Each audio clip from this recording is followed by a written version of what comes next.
అందరికీ నమస్కారం. ఈరోజు సత్యసాయి జిల్లా పుట్టపర్తి నియోజకవర్గంలో బుక్కపట్నం ఎంజేపీ స్కూల్ ఇన్స్పెక్షన్కి వచ్చాం.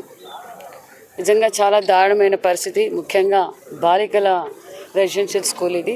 గతంలో తెలుగుదేశం ప్రభుత్వంలో ముఖ్యమంత్రి చంద్రబాబు నాయుడు గారు ఆధ్వర్యంలో పల్లె రఘునాథ్ రెడ్డి గారి మినిస్టర్ ఆధ్వర్యంలో ఈ స్కూల్ కూడా శాంక్షన్ అయింది. అప్పట్లోనే 7 ఎకరాల స్థలం కూడా కేటాయించాం.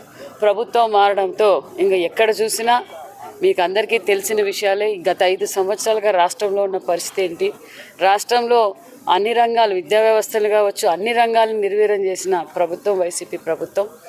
అసలు ఈ గురుకులాలే కాదు, తెలుగుదేశం పార్టీ అధినేత మన నందమూరి తారక రామారావు గారు పార్టీ స్థాపించిన తర్వాతే బీసీలు గుర్తించింది తెలుగుదేశం పార్టీ. అన్న నందమూరి తారక రామారావు గారు అప్పట్లోనే బీసీ కులాలు పిల్లలు కూడా, బీసీలు కూడా చదువుకోవాలి, ఎస్సీలు చదువుకోవాలి, ఎస్టీలు చదువుకోవాలనే ఉద్దేశంతోనే ఆనాటిలోనే మన అన్న నందమూరి తారక రామారావు గారికి BC residential schools, BC hostels, ఒక పక్క ఎస్టీ వెల్ఫేర్, బీసీ అన్ని స్కూల్స్ నిర్మాణం జరిగిందే తెలుగుదేశం ప్రభుత్వంలో. ఆ తర్వాత అదే స్ఫూర్తితో రాష్ట్రం విడిపోయి అప్పుల్లో ఉన్నప్పటికి కూడా లేదు, మనము పిల్లలకి ఇంపార్టెన్స్ ఇవ్వాలి, ప్రతి ఉన్నత చదువులు చదువుకొని వాళ్ళు కూడా ఉన్నతంగా ఉండాలనే సంకల్పంతోనే నారా చంద్రబాబు నాయుడు గారు 14-19లో అనేక స్కూల్స్ కూడా శాంక్షన్ చేయడం, ఆ తర్వాత భవనాలు కూడా నిర్మాణం చేయడం. ఈ ఎంజేపీ స్కూల్స్కి ఒక్కొక్క స్కూల్కి కూడా సుమారుగా 40-45 కోట్ల రూపాయలు కూడా అప్పట్లోనే మనం శాంక్షన్ చేసాం.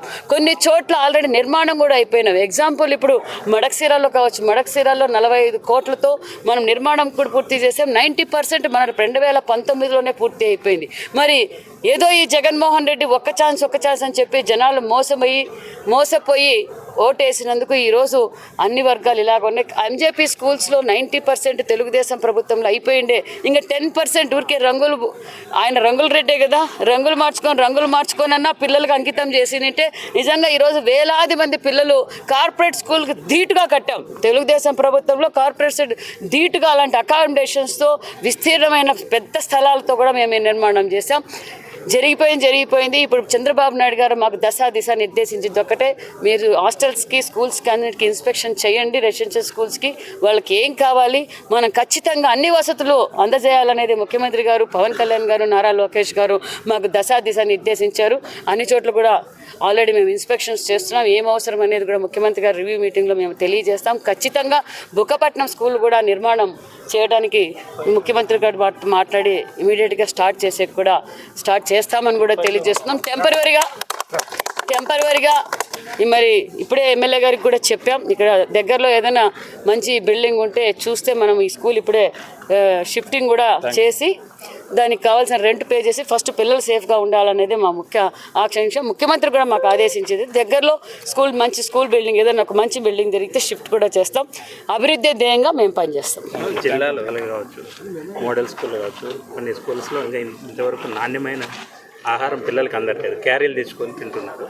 దానిపైన మీరు ఎలా స్పందిస్తారు? కొన్ని స్కూల్లో అయితే తాగునీరు కూడా లేవు సార్. ఇప్పుడైతే గతంలో 5 ఏళ్ల నుంచి నమ్ముతారో లేదో మినిమం మెయింటెనెన్స్ కూడా లేదు. ప్రతి రెసిడెన్షియల్ స్కూల్స్కి, ప్రతి స్కూల్కి మినిమం మెయింటెనెన్స్ సంవత్సరానికి ఇంతని ప్రభుత్వం ఇస్తుంది. అది కూడా ఇవ్వకపోవడంతో కొన్ని కారణాలు అయితే కొన్ని చోట్ల జరిగాయి. కానీ మన ప్రభుత్వం వచ్చిన తర్వాత ఎక్కడ పిల్లలు బయట నుంచి తీసుకొచ్చి భోజనం చేస్తున్నది అనేది లేదు సార్. మేము ఎప్పటికప్పుడు ఫీడ్బ్యాక్ తీసుకున్నాం, నాణ్యతమైన భోజనం పెడుతున్నాం. ఎక్కడక్కడ స్టాఫ్ కూడా మేము చాలా చోట్ల చెక్ చేసాము, అలాంటిది ఏం జరగలేదండి. రీసెంట్గా జగరాజ్పల్లి మోడల్ స్కూల్ మేము విజిట్ చేసాము, చేస్తామండి. తప్పకుండా చేసి అధికారులతో మాట్లాడతాం.